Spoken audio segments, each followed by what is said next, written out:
अब एक आता है शताब्दी। क्या आता है? शताब्दी। ये देखिए शताब्दी। आप देखिएगा कोई कोई कहता है दूसरी सदी, तीसरी सदी, 21वीं सदी, 19वीं सदी। तो आप समझ में आपको नहीं आते कि होता क्या है। तो सबसे पहले आपको क्या ज्ञान होना चाहिए? शताब्दी होता तो होता क्या है, इसके बारे में आपको ज्ञान होना चाहिए। देखिए शताब्दी जो होता है ना, 100 वर्षों के, यानी लिखेंगे यहाँ पे 100 वर्षों के बीच के समय को क्या कहते हैं? शताब्दी कहते हैं। क्या है शताब्दी? तो 100 वर्षों के बीच के समय को हम लोग क्या कहते हैं? शताब्दी कहते हैं।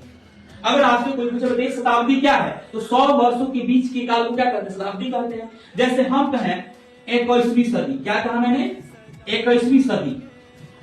हम कह रहे 21वीं सदी, इसका मतलब ये हुआ कि आप यहां देखिएगा 2001 से लेकर के 2100 तक, 2001 से लेकर के 2100 तक क्या हो जाएगा? इसके बीच के काल हो गया। तो इसका मतलब ये क्या हुआ? 21वीं सदी हुआ। कौन सा सदी हुआ जी? 21वीं सदी। मैं यहां पे कहूं कि 22वीं सदी। क्या कहूं? 22वीं सदी। तो 22वीं सदी जो हो जाएगा तुमको, ये जो हो जाएगा यहां से लिखेंगे 2101 से, 2101 से लेकर के 2200 तक। क्या है जी? 2200 तक कौन हो जाएगा? 22वीं सदी हो जाएगा।